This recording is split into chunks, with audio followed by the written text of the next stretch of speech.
வணக்கம். தமிழக வெற்றி கழக அரசு நம்பிக்கை வாக்கெடுப்பில் தற்பொழுது வெற்றி பெற்றிருக்கிறது. சட்டப்பேரவையில் பிரிவு 1 30 உறுப்பினர்கள் ஆதரவு தெரிவித்தனர். எதிர்ப்பும் இல்லை, நடுநிலையும் இல்லை.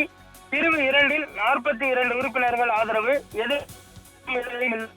பிரிவு 3 ஆதரவு அளித்த கட்சிகள் 46 உறுப்பினர்கள் ஆதரவு, எதிர்ப்பும் இல்லை, நடுநிலையும் இல்லை. பிரிவு 4 வேலுமணி சண்முகம் தரப்பு, எடப்பாடி தரப்பு பார்த்தீங்கன்னால் பிரிவு 4 வாக்களித்திருக்கிறார்கள். இதில் 22 உறுப்பினர்கள் ஆதரவு, 14 உறுப்பினர்கள் எதிர்ப்பு, நடுநிலையாக 5 பேர்.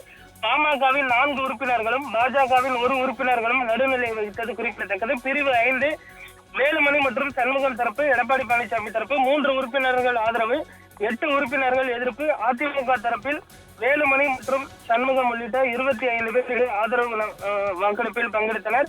இபிஎஸ் தரப்பில் 22 பேர் எதிர்த்து வாக்களித்ததும் குறிப்பிடத்தக்கது. இந்த நிலையில் தற்பொழுது முதல் விஜய் கொண்டு வந்த இந்த நம்பிக்கை வாக்கெடுப்பில் அவர் தற்பொழுது வெற்றி பெற்றிருப்பது குறிப்பிடத்தக்கது.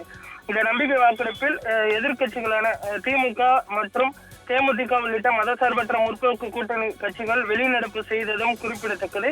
நம்பிக்கை வாக்கெடுப்பானது காலை முதலே நடைபெறும் என்றும் அறிவிக்கப்பட்டிருந்தது. காலை நம்பிக்கை வாக்கெடுப்பு கொண்டு வரப்பட்டதற்கு பின்பு முதல்வர் விஜய் அவர்கள் இந்த வாக்கெடுப்பை கொண்டு வந்தார். அதற்கு பின்பு ஒவ்வொரு கட்சிகளின் சார்பாக பேசுவதற்கு வாய்ப்பளிக்கப்பட்டது. இந்திய கம்யூனிஸ்ட், மார்க்சிஸ்ட் கம்யூனிஸ்ட், விடுதலை சிறுத்தைகள், அதே போன்று காங்கிரஸ் உள்ளிட்ட கட்சிகள் பார்த்தோம்னால் பேச வாய்ப்பு அளிக்கப்பட்டது. அதே போன்று தேமுதிக, மனிதநேய மக்கள் கட்சி, மனிதநேய ஜனநாயக கட்சி உள்ளிட்ட கட்சிகளுக்கும் பேசுவதற்கு வாய்ப்பளிக்கப்பட்டது. அதிமுகவில் இபிஎஸ் அவர்கள் முதலில் பேசினார். அதற்கு பின்பு எஸ்பி வேலுமணி அவர்கள் எழுந்து பேச முற்பட்ட பொழுது இபிஎஸ் தரப்பினர் கடும் எதிர்ப்பு தெரிவித்தனர். தற்பொழுது அதிமுக 2ஆக உடைந்திருக்கிறது. இதில் அதிமுகவின் ஒரு பிரிவினர் தற்பொழுது ஆதரவாகவும் மற்றொரு பிரிவினர் எதிர்த்தும் வாக்களித்திருப்பது குறிப்பிடத்தக்கது.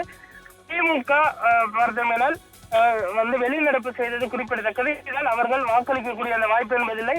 68 எம்எல்ஏக்களும் திமுக மற்றும் அதன் கூட்டணி கட்சிகளை சேர்ந்த 68 பேரும் வெளிநடப்பு செய்ததும் குறிப்பிடத்தக்கது. தற்பொழுது தாவேக அரசு நம்பிக்கை வாக்கெடுப்பில் வெற்றி பெற்றிருப்பதால் அவர்களுடைய அரசு எந்த ஒரு பிரச்சனையும் இல்லாமல் அடுத்த 6 மாத காலத்திற்கு தொடரும் என எதிர்பார்க்கப்படுகிறது.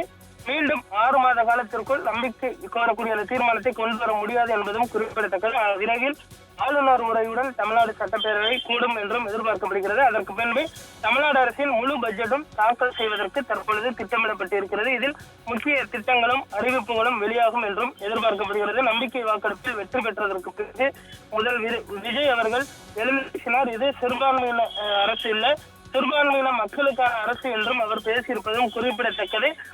குறிப்பாக திமுக இந்த நம்பிக்கை கோரக்கூடிய அந்த தீர்மானத்தில் எதிர்கட்சி தலைவர் உதயநிதி ஸ்டாலின் அவர்கள் பேசும் பொழுது கடுமையான எதிர்ப்புகளையும் முன்வைத்தார்.